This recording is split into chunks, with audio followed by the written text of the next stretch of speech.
Nah, jadi bahasa agamanya dengan lebih tampak gitu ya. Ini contohnya, itu hanya prosedur, tidak ada substansinya berkaitan dengan demokrasi. Kita justru sedang merasa dan sekaligus menggambarkan keprihatinan terhadap politik di negara ini dan oke, teman-teman, kalau ada yang bertanya yang paling baik. Nah, ini sambil menunggu slide-nya ada karena terjebak tidak kalau hanya melihatnya sebagai potret. Itu adalah contoh. Nah, kalau pakai bahasa Gen Z dan generasi milenial, contoh bagaimana semesta KTP atau paspor warga negara itu ditandai oleh sejumlah kualitas. Setiap orang yang tahu persis haknya dan berusaha menjaga haknya itu. 2, 3 sekali lagi. 1, 2, 3 mulai. 2, 3 sekali lagi. 1, 2. Terbaru tanggapannya seperti apa? Ya, ya itu seperti oase di tengah padang pasir ya. Karena beberapa sebab. Yang pertama, kita sudah melihat banyak sekali keterlibatan MK dalam kontestasi yang terakhir kan, dari semenjak sebelum Pilpres sampai kemudian berujung di dispute hasil Pilpres ketika digugat, lalu kemudian kita lihat prosesnya. Ada semacam suasana umum bahwa Mahkamah Konstitusi makin sulit diharapkan. Dia menjadi salah satu bagian dari instrumen politik yang digunakan secara sempit gitu ya. Nah, ketika keluar keputusan seperti ini, saya jadi melihat seperti ada semilir angin segar bahwa pada akhirnya hal yang semacam ini diputuskan oleh MK. Kenapa ini angin segar? Karena konteksnya adalah di banyak sekali tempat ada mobilisasi partai politik yang mengancam partisipasi, kebebasan, dan kompetisi dalam pilkada, yang kemudian membuat setiap orang punya pilihan yang terbatas. Demokrasi itu prosesnya ada 3 fase: seleksi, eleksi, pemilu, delivery. 3-tiganya sama penting tuh. Kalau partai kemudian berlaku secara tidak demokratis untuk menseleksi orang yang kita pilih, hanya menghasilkan satu pasang lawan kotak kosong, satu pasang lawan paslon boneka, dan lain-lain semacam itu, kita sebetulnya sudah sepertiga dipangkas demokrasinya. Baru masuk ke eleksi, harus ada di situ langsung umum, bebas, rahasia, dan seterusnya. Itu yang jadi prinsip kita dalam eleksi, dalam election. Delivery ditunggu 5 tahun, dijalani 5 tahun, diawasi 5 tahun. Bagaimana pejabat publik itu menjalankan amanah atau mandatnya dengan bekerja baik. Jadi kenapa saya bilang ini oase? Karena artinya pemasungan di tingkat seleksi diterobos oleh keputusan MK ini. Ada peluang bagi partai-partai seperti misalnya PD Perjuangan di Jakarta untuk kemudian punya kesempatan mengusung kandidat sendirian tanpa harus membangun koalisi. Dan itu berita baik dalam konteks tadi ya.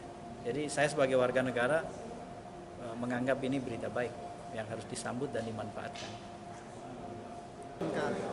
Ini nanti kan KPU harus menjalankan. Apakah memungkinkan ketika Jokowi kemudian mengeluarkan perpres menganulir itu? Nggak bisa. Kalau MK membuat perubahan terhadap isi aturan berdasarkan fungsi judicial review yang dia miliki, tidak bisa tiba-tiba tanpa ada alasan dikeluarkan penetapan presiden. Berarti Kaisang juga game over ya mungkin untuk pilkada kali ini ya? Saya tidak bisa menganalisis satu persatu seperti itu ya. Saya tidak paham lah. Saya juga nggak tahu Kaisang lagi main game apa, opernya kapan dan di mana. Oke.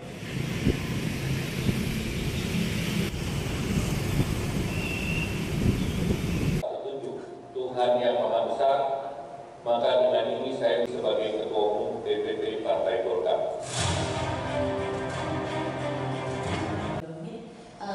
Kita saksikan bersama-sama tayangan berikut.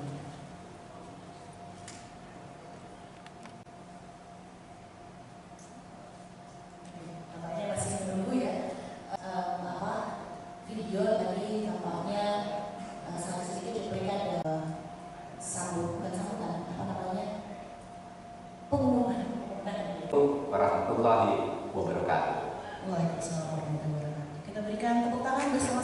sambutan dari Prof. Mahfud MD selaku Dewan Penasihat Pusat Studi Agama dan Demokrasi. Jadi terutama salah satu peringatan kalau boleh kita ada di sini dan di Zoom. Tapi sebelumnya untuk memberikan konteks yang lebih bahasa agamanya dengan lebih tampak gitu ya. Ini contohnya, itu hanya prosedur, tidak ada substansinya berkaitan dengan demokrasi. Kita justru sedang merasa yang sekaligus menggambarkan keprihatinan terhadap politik di negara ini dan kita. Oke, teman-teman, kalau ada yang bertanya yang paling baik. Nah ini sambil menunggu slide-nya, ada Karena terjebak tidak kalau hanya melihatnya sebagai potret. Itu adalah contoh. Kalau pakai bahasa Gen Z dan generasi milenial itu contoh bagaimana semesta KTP atau paspor warga negara itu ditandai oleh sejumlah kualitas. Setiap orang yang tahu persis haknya dan berusaha menjaga haknya itu. 2, 3 sekali lagi. 1, 2, 3 mulai. 2, 3 sekali lagi. 1, 2.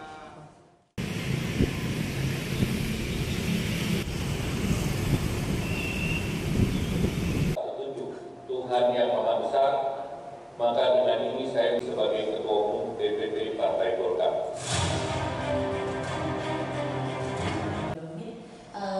kita saksikan bersama-sama tayangan berikut ini.